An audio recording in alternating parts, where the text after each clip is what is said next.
Birinizə salamlar hər birinizə. Xoşbəxtlik Daşını podkastımın yeni bölümünə xoş gəlmisiniz. Keçən dəfə mənə sual verdilər ki, ümumiyyətlə podkastda danışmaq üçün mövzunu hardan tapırsan? Yəni necə əmin olursan ki, bu həftə, gələn həftə bir mövzu tapacaqsan özünə? Və mən fərqinə vardım ki, doğrudan da mən podkast üçün mövzu axtarmıram. Sadəcə ağlıma gələnləri qeyd eləyirəm və onun ətrafında başlayıram danışmağa. Və bu mövzular da mənim üçün oturub düşündüyüm, araşdırdığım bir şeylərdir. Məsələn, Instagramda kontent üçün çox vaxt araşdırıram ki, nə yeniliklər var. Amma podkastların, mövzuların fərqinə vardım ki, necəsə olur ki, eyni mövzu ətrafında ya məni düşündürür, ya bununla bağlı yeni nəsə bir şey öyrənirəm. Və mənim podkasta başlamamın səbəblərindən də biri o idi ki, ətrafımdakılar çox fərqli mövzularda çox danışmağı sevirdim və ona görə başlamışdım. Bu mövzular da ki, hansı ki mənim diqqətimə gəlir, həmin, bir həftə ola bilər, 3 gün, 4 gün mənim diqqətimdə olan mövzular, hansı ki onu araşdırmağa başlayıram. Bunlar əslində həyatımın bir hissəsindən gəlmir. Bu gün danışacağım mövzu da, onunla əlaqəli idi ki, məsələn, mən son zamanlar bu Agile, layihə idarə etməsi ilə bağlı kurslar götürürdüm, onunla bağlı öyrənirəm və orada da olan bir şey mənim öz marağım üçün oxuduğum bir kitabla olan, məntiqlə üst-üstə gəldiyini gördüm. Məsələn, Agile metodologiyada mənə çox maraqlı gələn bir şey var idi ki, bir layihəyə başlayanda uzunmüddətli bir hədəf qoyulur. Daha sonra isə o hədəfləri günlük hədəflərə qədər düşürülür ki, okey, biz məsələn 3 ay sonra bu məhsulu istehsal eləmək istəyirik, yəni bitirməyini istəyirik istehsalın. Bunun üçün biz bu gün nə etməliyik? Komandanın hər bir üzvü bu gün nə eləməlidir? Bu əslində mənə çox məntiqli gəldi və mən sevirəm də ki, işimlə bağlı olan metodologiyaları, praktikaları şəxsi həyatımda da necə istifadə eləyə bilərəm, onunla bağlı öyrənim. Məsələn, bir sprint, məntiqi var orada, hansı ki, deyir ki, 2 həftəlik, o məsələn 3 aylıq bir proyektdsə, onun 2 həftəlik hədəflərə də bölünür. Və 2 həftənin sonunda baxılır ki, biz nə istirdik, neylədik, artıq mı elədik, əksik mi elədik, hansı problemlər var idi, nə ilə üzləşdik və çox əslində məntiqli gəldi ki, mən bunu niyə şəxsi həyatımda da implement eləmirəm, yəni bunu niyə də öz həyatıma tətbiq eləməyim və eləyəndə də gördüm ki, doğrudan da insanın hədəflərinə çatmasını əslində çox asanlaşdıran bir şeydir. Çünki sən bilirsən ki, çox adam deyə bilər ki, məsələn, 3 ay içində istəyirəm 10 kilo çəki atım. Amma mən 10 kilo çəki atmaq üçün hər gün nə iş görməliyəm? Hər gün addım sayı atmalıyam, idmanla məşğul olmalıyam, yeməyimə, suyuma diqqət eləməliyəm. Bunları yazanda və yaxud yazmağın məncə yazmaq hamı üçün vacibdir, amma bunu çox kiçik hədəflərə aydınlaşdıranda özünüz üçün ki, mən bu gün bunu eləyirəm və bu mənə 2 ay, 3 ay sonra hansı bir hədəfə gətirib çıxaracaq, çox doğrudan da fərqli bir effekt olduğunu gördüm. Və belə bir sual da var idi mənim beynimdə çoxdan ki, elə insanlar var ki, hədəf qoyur ki, mən bunu eləyəcəm və onu doğrudan da eləyir. Və elələr də var ki, bu yeni il hədəfləridir, rüb hədəfləridir, yeni yaş hədəfləri ola bilər. Bunları qoyur, amma daha sonra bununla bağlı ümumiyyətlə unudurlar ki, belə bir şey var idi. Çünki fərqli bir, metodologiya var, fərqli bir məntiq var orada və mənə həmişə maraqlı gəlmişdi. Bu necə olur? Bu ildən də özümə də tətbiq elədiyim bir prinsip o idi ki, əgər mən bir şeyə deyirəmsə ki, istəyirəm, bunu eləyirəmsə, demək ki, doğrudan istəyirəm. Amma ki, eləmirəmsə, mən bunu qəbul edirəm ki, doğrudan da istəmirəm. Yəqin ki, bunu mənim etməyimi istəməyən bir tərəfim var. Çünki biz, bir düşüncə formasıyla işləmirik də. Məsələn, siz istəyə bilərsiniz ki, bütün günü ac qalasız, çəki atasız, amma bədəniniz bunu istəmir, çünki onun üçün riskdir. O sizi həyatda tutmağa çalışır və sizin bunu eləməyiniz onun, hədəfləri ilə üst-üstə düşmədiyi üçün o sizə buna icazə verməyəcək. Ya beyniniz çox güclü olmalıdır və bədəninizi də razı salmalıdır ki, yox, biz sağlamıq, bunu da eləsək, sənin üçün də xeyirli olacaq. Yəni bunu necəsə özümüzə kommunikasiya eləyə bilərik, ya da ki, bu heç vaxt bədənimiz buna icazə verməyəcək bizim üçün, nə qədər də yaxşı olsa da. Eyni formada mənə də maraqlı gəlmişdi ki, bu içimizdəki, bizə mane olan tərəfləri necə başa düşə bilərik və bunu necə aradan qaldıra bilərik, necə onları da idarə eləyə bilərik. Doğrudan da o idarəni əlimizə almaq məncə çox önəmlidir. və hamınızın da böyük ehtimal eşitdiyi, bunu Instagramda da paylaşmışdım bu kitabla bağlı. Elə bir kitab var ki, Mountain is you, yəni ki, sənin qarşında dayanan dağ əslində özünsən. Adından da mənə çox maraqlı gəlmişdi və orada da belə bir ifadə var idi ki, bir insan əgər öz hədəflərinə çata bilmirsə, onun qarşısındakı maneə hər zaman özüdür, heç kim deyil. Bu nə maddiyyatla bağlıdır, nə ətrafdakı insanlarla bağlıdır, ya kimsə mənə icazə vermir deyil. Sadəcə insanın özünün öz qarşısına durmağından ibarətdir. Və burada da belə bir, bu kitabın ümumiyyətlə yazıçısı bir, life coachdur, hansı ki, insanlara, coachingdə də belə gedir ki, coachingin məqsədi sizin psixologiyanızı düzəltmək, travmalarınızı yaxşılaşdırmaq deyil. Yəni orada gedib uşaqlığınıza baxaq məntiqi ilə gedilmir. Daha çox sizin indiki hədəfiniz nədir? İndi hardasınız da və olmaq istədiyiniz yer nədir? Bunu aydınlaşdırırsınız. Detalları ilə ki, yəni mən daha yaxşı insan olmaq istəyirəm deyil. Daha, gözəl bir insan olmaq istəyirəm deyil. Sizin gözəllik anlayışınız nədir? Yaxşı nədir sizin üçün? Məsələn, istəyirəm ki, partnyorum olsun. Partner nədir sizin üçün? Ondan gözləntiləriniz nədir? Bunları aydınlaşdıraraq sizin hədəflərinizə çatmanızı asanlaşdırır və bu həmişə deyilən A və B nöqtəsi arasındakı məsafəni necə qət eləyə biləcəyinizi sizə göstərməyə çalışır ümumiyyətlə coachingdə. Orada da belə bir şey deyir ki, əgər siz özünüzə bir hədəf qoyursunuzsa, amma bu hədəfə çata bilmirsinizsə, neynəsəz alınmırsa, daha çox çətinliklə alınırsa, bu o deməkdir ki, sizin, düşündüyünüz hədəfin qarşısında əslində şüuraltınızda onu istəməyən bir tərəfiniz var. Bu dediyim kimi bədəniniz ola bilər ki, sizin üçün hər hansı bir məsələ təhlükə doğurur. Məsələn, deyə bilərsiniz ki, mən səyahət eləmək istəyirəm, mən istəyirəm bütün Avropanı gəzim. Bu düşüncə tərzini dilinizdə deyə bilərsiniz, bu haqqında düşünə bilərsiniz. Amma əgər sizin şüuraltınızda səyahətlə bağlı bir qorxu varsa, nə vaxtsa səyahət edəndə başınıza bir, iş gəlibsə və ya kimdənsə eşitmisiniz ki, səyahət təhlükəlidir, falan ölkəyə getmək istəyirsiniz, amma ora haqqında yaxşı şeylər də eşitmisiniz, amma bəzi kiçik detalları eşitmisiniz ki, o artıq sizdə bir qorxu yaradır içinizdə. Və bizim, əgər müqayisə etsək ki, şüuraltımız mı qərarlarda üstünlük daşıyır, şüurumuzmu? Təbii ki, şüuraltımızdır bu və o şüuraltımız əgər bizim o hədəfə çatmamızı istəmirsə, heç vaxt ona icazə verməyəcək. Və əgər sizin də həyatınızda çatmaq istədiyiniz, amma görürsüz ki, bunu eləmirsiniz. Çox adam deyə bilər ki, mən falan sertifikatı almaq istəyirəm, amma siz hər gün o sertifikat üçün nəsə eləmirsinizsə, demək ki, bunu doğrudan istəmirsiniz. Şüurlu istəyə bilərsiniz, amma şüuraltınız bunu istəmir və bu əslində pis bir şey deyil. Bir tərəfdən qorxulu gəlir ki, mən necə biləcəm şüuraltım nə deyir, mən necə başa düşə bilərəm ümumiyyətlə. Əslində çox rahat bir şeydir. Siz sadəcə başa düşürsüz və qəbul edirsiniz. Bu çox önəmlidir ki, hansı bir problemi, qarşılaşdığınız bir bilmədiyiniz, başa düşmədiyiniz bir şeyi qəbul eləmək ki, mən bunu bu dəqiqə başa düşmürəm. Amma başa düşmək üçün nə edə bilərəm? Bu əsas sualdır. Amma siz əgər, başlasaz ki, yox mən bacarıram, başa düşürəm, heç vaxt o yolu qət eləyə də bilməyəcəksiniz. Çünki siz hal-hazırda olduğunuz halı qəbul eləməlisiniz. Mən doğrudan da həyatımda çox fantastik hədəflər qoyurdum ki, bunu istəyirəm, onu istəyirəm. Amma mənə bəzən elə suallar verirlər ki, ətrafımdakılarım, dostlarım ki, düşünürəm ki, doğrudan mən bunu istəmirəm. İçimdə bir yer, o siz də görsəz ki, o içimizdəki səs deyiləm. Dərində bir yerdə sizə onu istəmədiyinizlə bağlı qərarlar deyir. Və çox güclü bir belə bir sual da var ki, coachingdə bir şeyi alındırmaq istəyirsinizsə, amma bilmirsiniz necə alındırasınız.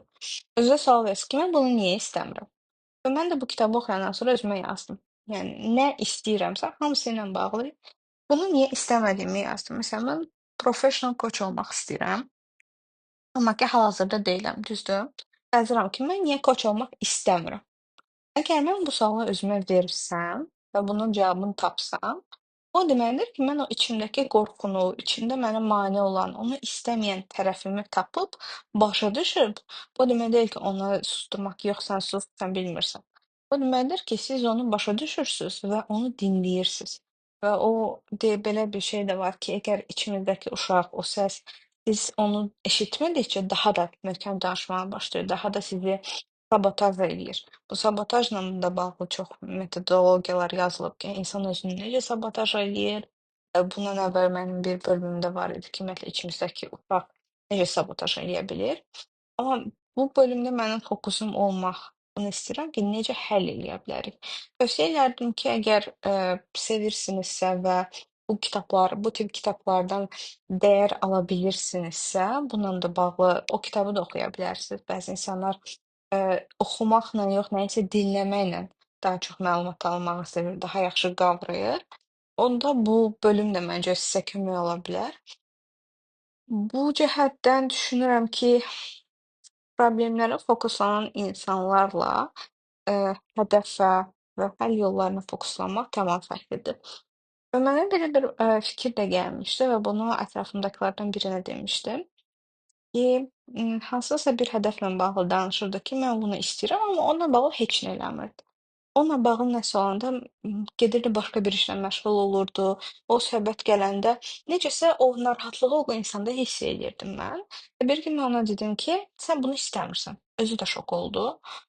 Ki, yox, necə istəmirəm də, mən bundan danışıram, yəni belə qulaq assaz, sadəcə dinləsəz deyərsiniz ki, bu adam onu istəyir. Amma həyatda götürdüyü bu action deyirlər də, həyatda bununla bağlı həyata keçirdiyi bir şeylərə baxsaz yoxdur. Yəni reallıqda söz var, amma hərəkət yoxdur. Bu kitabın da mən həmişə düşünürdüm bunu və deyirdim də ki, insanların dediklərinə yox, elədiklərinə baxmaq lazımdır. Əsl istəklərini, maraqlarını, prioritetlərini başa düşmək üçün. Və bu kitabda da bunu oxuyandan sonra doğrudan da başa düşdüm ki, düz yoldayam. Çünki bir insan dediklərinə baxsa çox şey deyə bilər. Hamımız yaxşı insan olmaq istəyirik, hamımız, varlı olmaq istəyirik, hamı, çox belə gözəl fiqurası olsun istəyir, idmana getmək istəyir, yaxşı yemək yemək istəyir, amma bunu neçə faizimiz eləyirik? Və sizə də ətrafınızda biri gəlib desə ki, məsələn, mən səni çox istəyirəm, mən səninlə çox görüşmək istəyirəm, amma bir ildir görüşmürsünüz. Siz inanarsınızmı o insan sizi doğrudan da görmək istədiyinə, sizinlə vaxt keçirtmək istədiyinə? Mən inanmıram. Aslında bu mənim həyatda da bir prinsipimdir ki, biri mənə bir söz deyirsə, bunu həyata keçirtmirsə, ola bilər bir dəfə, iki dəfə, vaxt problemi ola bilər. Mənim bir rəfiqəm var, hər dəfə biz harada getmək istəyəndə doğrudan da hava pis olur, yəni. Yayda istəsə yağış yağa bilər həmin gün.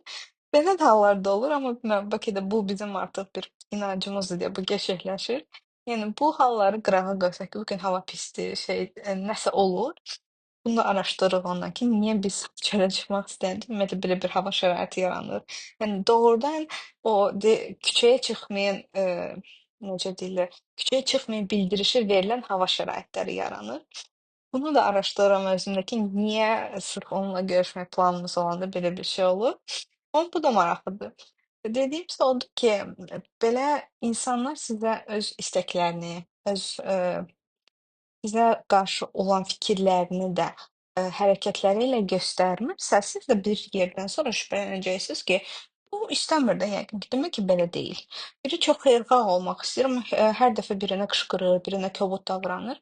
Təbii ki, düşünməyəcəksiniz bu adam xeyirxahdır. O artıq sizə gələn dəfə gəlib deyəndə ki, ay mən belə olmaq istəyirəm, mən, çox pul qazanmaq istəyirəm, amma bütün gün evdə oturur seriala baxırsa, siz bu adamın səmimiyyətinə inanmayacaqsınız. Bu o demək deyil ki, o bilə-bilə sizə yalan danışır. O bir növ özü də özünə yalan danışır.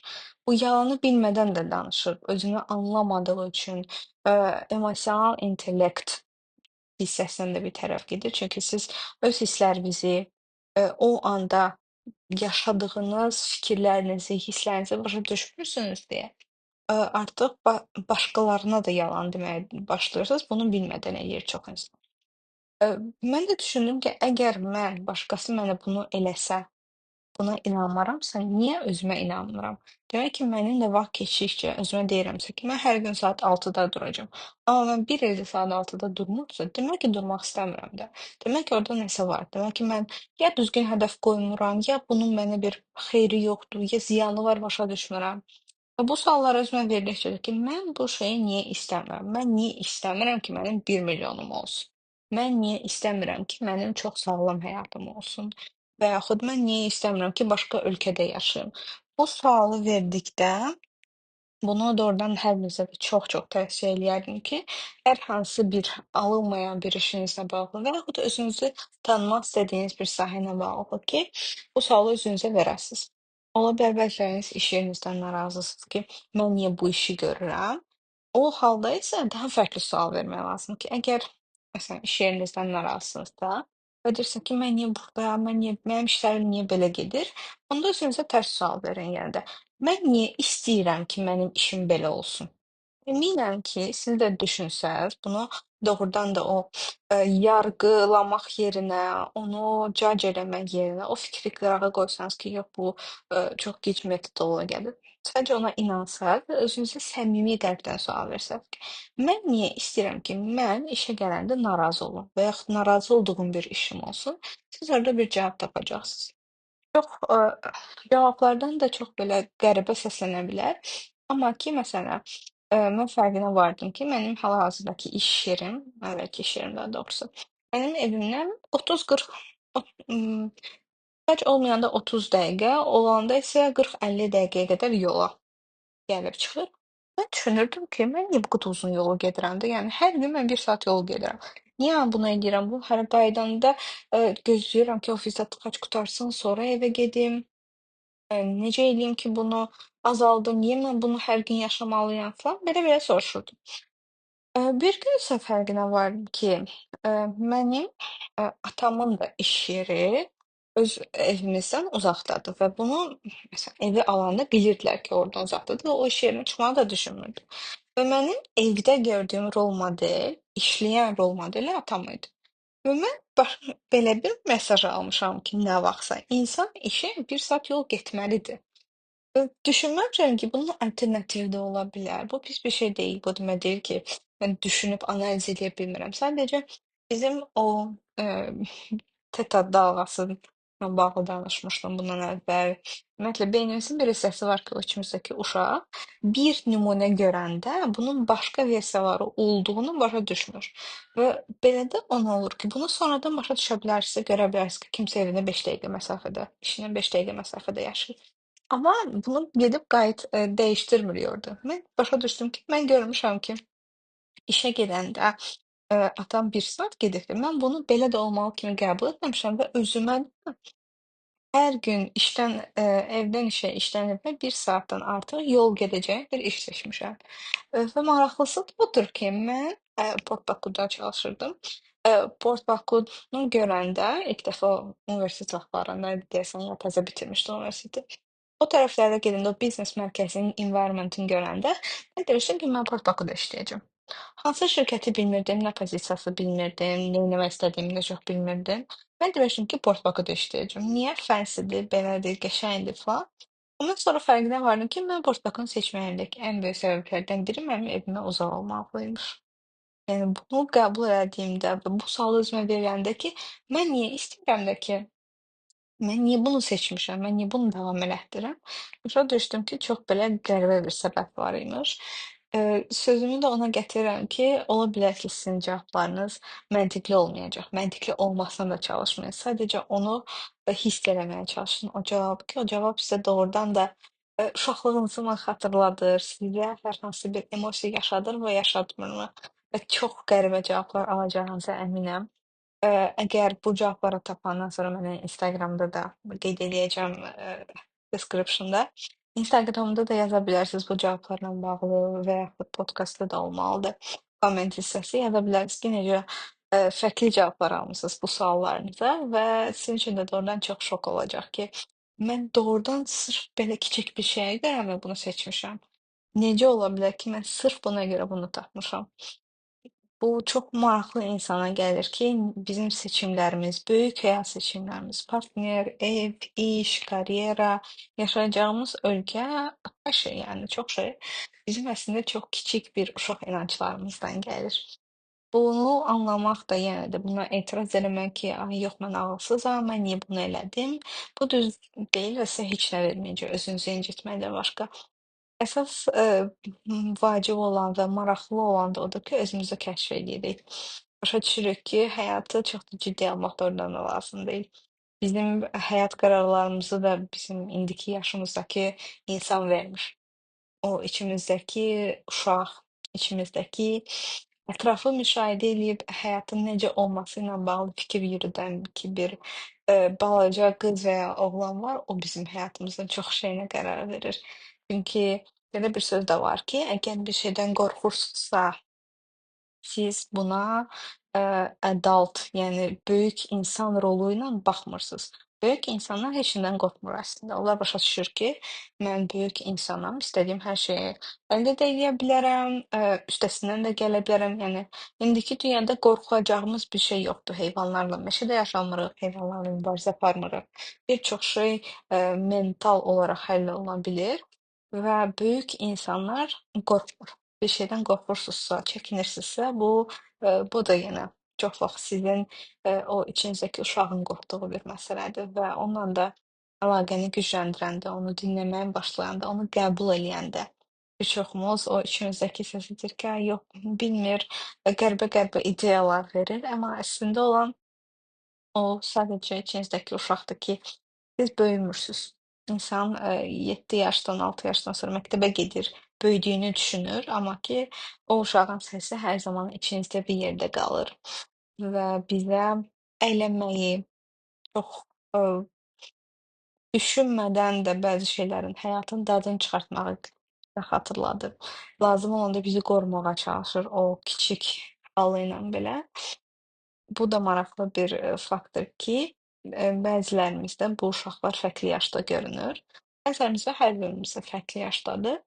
Mən bu yaxınlarda belə bir meditasiya texnika tapmışdım ki, ümumiyyətlə o içimizdəki uşaqla, daha çox onu duymaq, onu daha da qorxularını başa düşmək ki, mən, şüuraltımı daha da yaxşı başa düşə biləm və bu meditasiyanı eləyəndə orada deyilir ki, eee uşağınız, emm, özünüzü həmişə, safe və doğrudan da sülh içində hiss elədiyiniz, rahat olduğunuz, o içinizdə rahat olduğunuz bir şey, yeri təsəvvür eləyin uşaqlığınızda. Mənə əslində çox çətin gəldi. Bu o demək deyil ki, mən çox pis yerdə böyümüşəm. Sadəcə mənim biraz xasiyyətim, biraz da şəxsiyyət olaraq daha çox narahat olan bir insan olmuşam ki, hər şeyi idarə edeyim, hamının qayğısına qalım. Ola bilər evin böyük qızı olmaqdan gəlir, ola bilər ki, balaca qardaşım olduğundan mənə onu aşılanıb ki, hər zaman, eee, bütlərin qayğısına qalmalısan, anala kömək eləməlisən, belə bir şey ola bilər. Bunu dəqiq bilmirəm, amma mənim içimdəki uşağın hər zaman bir narahatçılığı var idi. Və mənə deyəndə ki, də təsəvvür eləyin özünüzü ən yaxşı hiss elədiyiniz, ən rahat hiss elədiyiniz yerdə. Bu meditasiyanı artıq 10 günə yaxın da eləyirəm, amma hələ ki tapmamışam. Hər dəfə fərqli yerləri yoxlayıram ki, o yerdə mən doğrudan rahat hiss eləmişəmmi? Doğrudan da özümü özüm kimi apara bilmişəmmi? Ya yox. Hələ ki bu da düşündürür məni ki, nəcə belə bir yer tam olmayıb həyatımda. Və o uşağı da siz bu praktikaları da eləyəndə, insan deyəndə ki, təsəvvür eləyin, sizin ağlınıza gələn ilk şey normalda sizin şüuraltınızdan gələn bir mesajdır. Və mənim çox təəccüblü gəldi ki, məsələn, özümü təsəvvür elədiyim yaş 5-6 deyil də 3-4 yaşlardır və buna əminəm. Normalda da çox qəribə gəlir ki, mən necə bunu bilirəm də, necə sırf 3-4 yaşa qərar verdim. Heç kim mənə orada demir ki, özünüzü bu yaşda təsəvvür edin. Sadəcə hər dəfə mənə deyiləndə mənim 3-4 yaş aralığım gözümün qabağına gəlir və başa düşürəm də ki, mənim o ən, narahat olduğum, bəlkə də içimdəki uşağı buraxıb daha böyük olmağa qərar verdiyim üçün mənim o içimdəki uşaq 3-4 yaşlarında qalıb. Yəni onun ilişdiyi, daha çox, inkişafa ehtiyacı olan yaşlar o yaşlardır. Və biraz emosional da mövzudur ki, insanın o yaşlara gedib, oradakı özü ilə söhbət eləməsi, belə bir trend də var. Hal-hazırda hətta TikTokda deyə Instagramda ki, öz uşaqlığımla görüşdüm, o 15 dəqiqə gec gəldi, mən tez gəldim, belə-belə. Və bu meditasiyalarda da eləmək doğrudan da çox tövsiyə eləyirəm. Əgər, sizə də maraqlı olsa mənə yaza bilərsiniz, onu göndərə də bilərəm sizin linkin və ya özün. Orada da çox fərqli idi ki, mən o meditasiyanı ilk dəfə eləyəndə mənim içimdən bir ağlamaq gəldi. doğrudan səmimi qəlbdən hönkür-hönkür ağlamaq gəldi. İndi yadıma düşdü ki, əvvəlki bölümdə də ağlamaqla bağlı nəsə deyirdim. Ağlamaq yaxşıdır. Burada heç bir pis bir şey yoxdur. Xüsusilə, özünüzü, məsələn, mən otağımda ağlaya bilirəm çox vaxt. Çox çətindir mənim üçün insanlar qarşısında öz emosiyalarımı ifadə eləmək. Amma ki, məsələn, bu meditasiyanı eləyəndə mənə çox ağladım. İlk gün mənim içimdən elə bil ki, bir, stres, topu çıxdı. O elə bil ki, o bütün stres bədəndəki toplandı və birdən ağlamaqla çıxdı mənim bədənimdən. Və o uşaqla da içimdəki uşağı təsəvvür eləməyim ki, onunla göz-gözə gəlirəm, o özünü necə hiss eləyir. Təsəvvür elədiyim yer də odur ki, uşaqlıqdakı otağımdadır və özümün o illərinə qayıtdım. Mənə normalda deyəndə deyərdim ki, mən xatırlamıram uşaqlığımı çox. Eee, bəzi şeyləri xatırlayıram, məsələn, rəqsə getmişəm, onunla bağlı məsələləri xatırlayıram. Məktəbdəki sinif yoldaşlarımı xatırlayıram, amma sırf gündəlik həyatda neylədiyimdən bağlı çox da bir xatirəm gəlmirdi. Amma bu meditasiyalar elədikcə gördüm ki, əslində yox, o xatirələr ordadır. Onlar mənim həyatımın bir hissəsidir. İndi də mənim şəxsiyyətimin formalaşmasına təsir olduğu üçün indi də içimdə bir yerlərdədir. Sadəcə, mən onu basdırmışammı deyim, onları artıq geridə qoymağa mı çalışmışam? Çünki, mən şəxsən çox tez böyüməyə can atmış bir insanam və düşünürdüm ki, böyüyəndə, daha çox pulun olanda, daha çox gücün olanda insanın həyatında hər şey daha çox olur. Həmin də deyəndə ki, ay uşaqlıq illəri yaxşıdır, mən çox elə düşünməzdim.